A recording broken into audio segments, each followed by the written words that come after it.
Menjadikan emas sebagai alat bayar, kita sadar, tidak mudah. Karena currency, uang fiat adalah alat yang hadir di dunia ini oleh negara adikuasa. Memang didesain bukan hanya sekedar sebagai alat bayar, tapi sudah menjadi senjata perang ekonomi. Currency dipaksakan pemakaiannya yang dikuasai oleh beberapa negara saja, namun mereka tidak bisa melakukan itu pada emas. Apalagi negara tersebut menghasilkan emas, punya tambang emas. Karena emas bisa jadi milik siapa saja. Karena itu peredaran dan produksinya dikendalikan oleh negara adikuasa tadi agar tidak mengganggu currency utama dunia milik mereka. Sehingga siapapun berpikir menjadikan emas sebagai alat tukar, sebagai currency, akan mendapatkan tantangan luar biasa, terutama dari Barat dan sekutunya. Terbukti dalam kurun waktu 50 tahun terakhir, sebelum Saddam dieksekusi tahun 2003, sebelum Gaddafi dieksekusi tahun 2011, ada Thomas Sankara dieksekusi. Sebelumnya, Sylvanus Olympio dari Togo juga melakukan perlawanan terhadap Prancis akan menggunakan kekuatan currency Togo berdasarkan emas,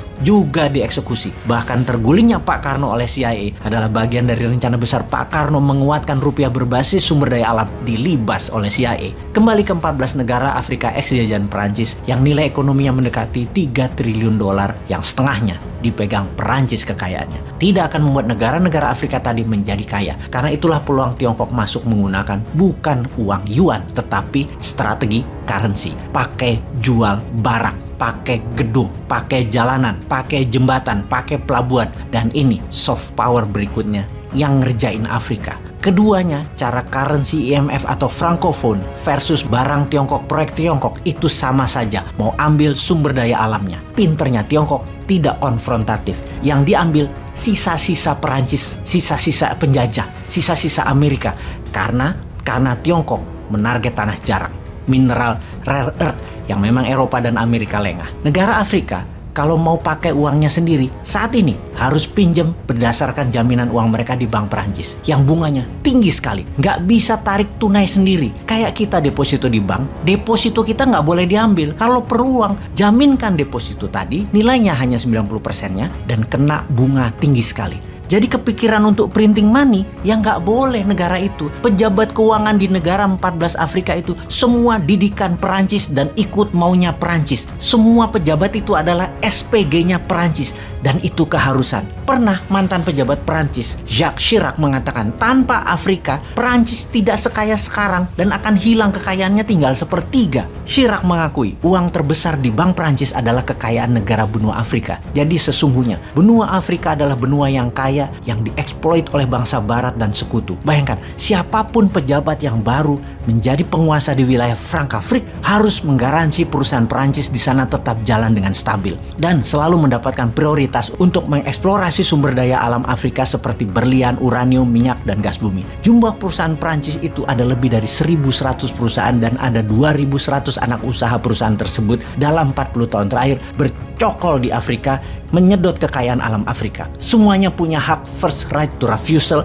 atas semua sumber daya alam agar tidak boleh negara lain, termasuk perusahaan lokal negara Afrika tersebut, tidak boleh. Perusahaan Perancis harus mendapatkan kontrak utama di setiap pekerjaan tambang yang mereka akan lakukan. Perancis juga mengendalikan politik Frankafrik. Mereka tidak segan-segan menggulingkan atau mematikan calon pemimpin yang tidak pas dengan jalannya bisnis Perancis di ex negara jajahannya. Tentara Perancis keberadaannya di Frankafrik adalah kekuatan mutlak yang harus ditaati. Setelah bersama Amerika menggulingkan Gaddafi, Perancis ke Mali menggagalkan calon pemimpin lawan politik yang akan menumbangkan pemimpin boneka mereka dengan mengubah suara di kotak suara sehingga tetap orangnya Perancis yang menjabat. Ada yang menarik dalam 15 tahun terakhir di mana generasi muda Frankafrik mulai melakukan perlawanan terhadap Perancis menggunakan kekuatan sosial media untuk merubah mindset para tetua yang sudah dicekoki doktrin Perancis. Mereka anak muda ini, politikus muda ini ingin lebih bebas dalam kebijakan luar negeri, tidak lagi bergantung pada Perancis. Para politikus muda ini banyak yang dibayari oleh pemerintah Tiongkok untuk studi ke Tiongkok selama berminggu-minggu di sana dan mereka